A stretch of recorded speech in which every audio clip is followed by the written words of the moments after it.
Hey everyone, how are y'all doing? It is December now, and so I guess that's pretty much it for 2018. I honestly don't recall doing all that much this year, but hey, I guess that's just how it is. Well, we still have 4 more weeks left to go, so let's take a look at some highlights from the Japanese release schedule for December 2018. These are the games that I think you should be keeping an eye on. The first game on our list honestly doesn't require any introduction, but just in case you're waking up from a coma or something, first, welcome back. And Super Smash Bros. Ultimate drops on December 7th, so I guess you have a couple days from now to grab your friends for probably what is the most anticipated Switch game in the lifetime of the console. Nintendo only releases one Smash game per console generation, and well, I guess there was 2 the last time, but still. Ultimate will feature every single fighter from the past games plus a bunch of new characters, so no matter who was your favorite in the past, you can still play as them. Also on the same day is a game that is pretty close to my heart, and that's Katamari Damacy. Releasing as Katamari Damacy Reroll on the Switch and somewhat surprisingly the PC, Reroll is probably, as you figured, a remaster of the original Katamari Damacy. If you haven't played a Katamari Damacy game, please do. I used to tell people all the time that Katamari Damacy would never fail to cheer me up, and that's probably still true.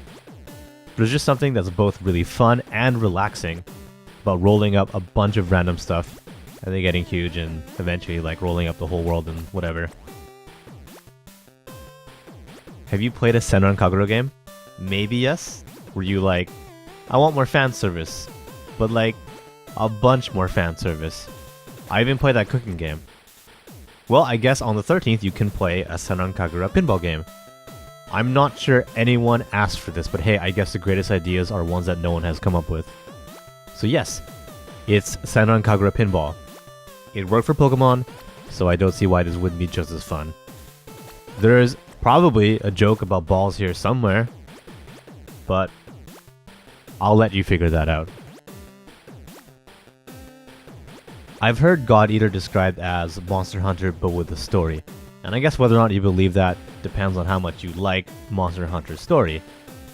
God Eater games have honestly looked pretty interesting to me, and I guess now that the game is only releasing on a home console, I'm curious to see how much not having to consider a portable platform will have an effect on the game as a whole.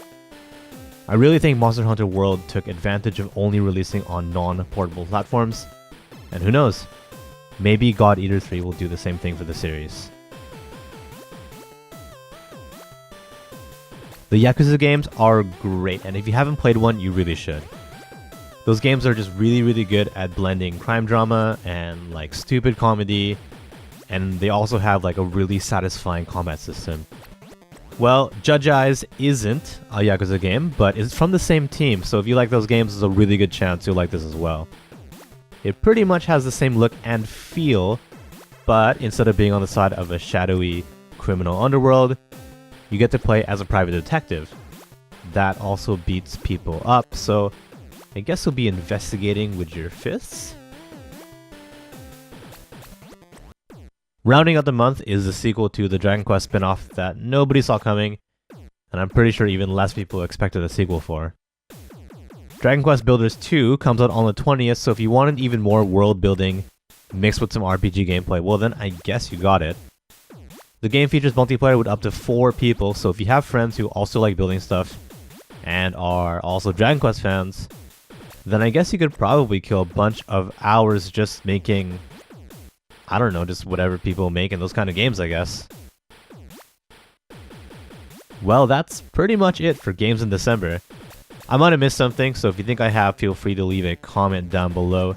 It's kind of a short month, but hey, if you're anything like me, you've still got a pretty big backlog of games to work through from the beginning of the year. If you have some extra time, feel free to check out the channel, you might find something else to watch. We just started playing through Disaster Report 4, which seems pretty interesting so far. As always, thanks so much for watching, and I'll see you again. Take care.